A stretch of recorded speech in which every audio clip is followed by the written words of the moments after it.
hydroelectric and geothermal, renewable energies that will help us save the earth. Solar is a type of power that we get from sunlight. In its rays it sends a shower of heat and light. From the wind we can get power if we use it when it blows.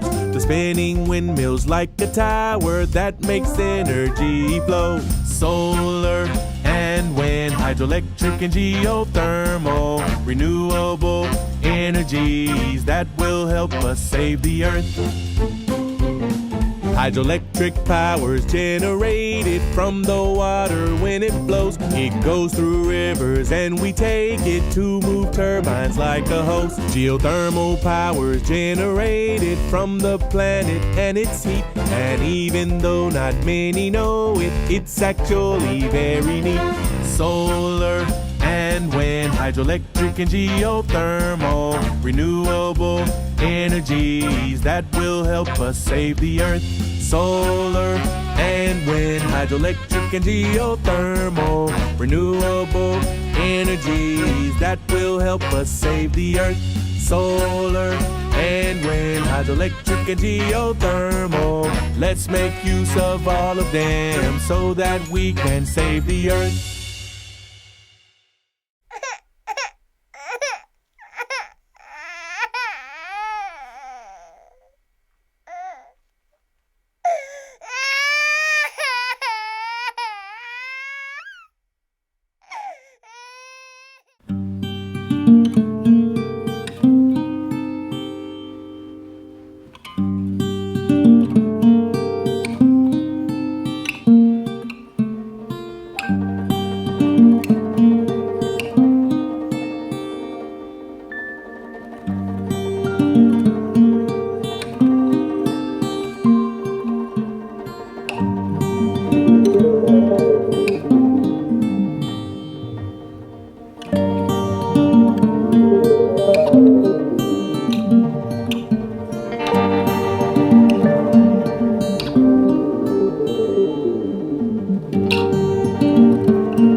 As an artist, I'm bearing witness to these places, these very surreal and unfamiliar worlds that exist to be able to create the conditions that we call contemporary life.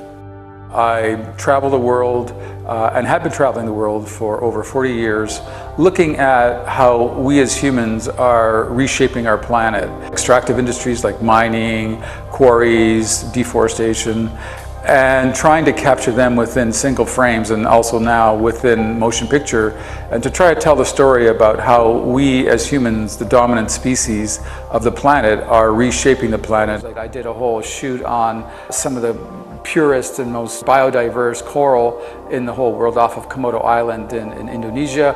Also looked at some of the diversity in the forests in Canada. And there were the tusks of 10,000 elephants that were burned on one day to send a signal to poachers.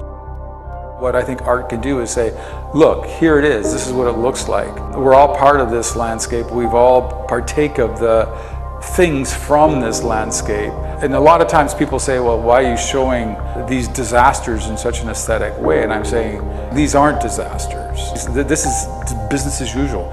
This is the world that we have created that so far we need to provide for the number of people that are here on the planet today. In the 80s when I started it, I think a lot of people were wondering, why and what is it that I'm doing and why am I treating this as a subject for art?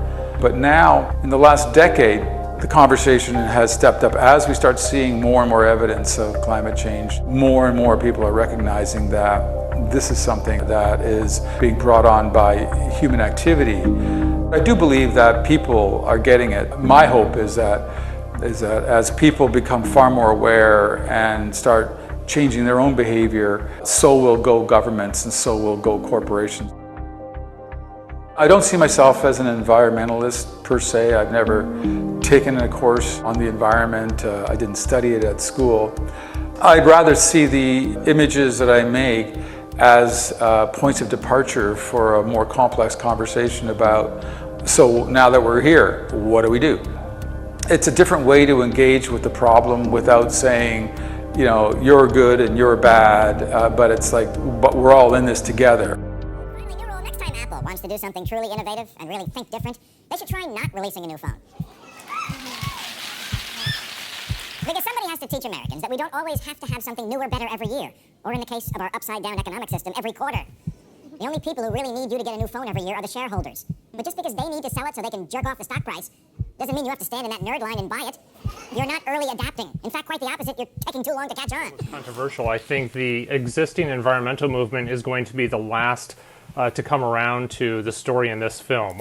They'll continue to argue that solar cells and wind turbines are going to become more efficient, cheaper, these sorts of things. What they miss is that it doesn't really matter. These are based on technological processes. They require fossil fuels for their construction. It hasn't worked after spending $1 trillion. We're no better off. In fact, we're much worse off than we were when we started this 30 years ago. And just this brief virus period in 1 week has done more than the environmental movement has done in 30 years to reduce consumption. And so that should give us the first hint that we've been on the wrong track and we need to switch.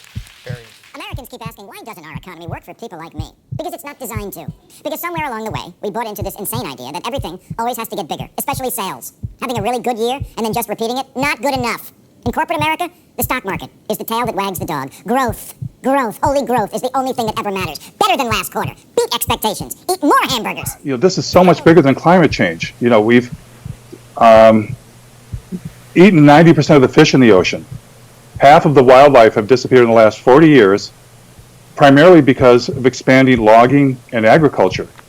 Fossil fuels is tragic, but there's a lot more to our damaging the planet than just climate change. And so I wanted to spark a holistic discussion about all the things we humans are doing and about whether these green technologies were even going to solve climate change, let alone all of these other things that are happening around the planet. And I think looking at ourselves as a single species that's got this addiction to growth, my theory is that infinite growth on a finite planet is called suicide.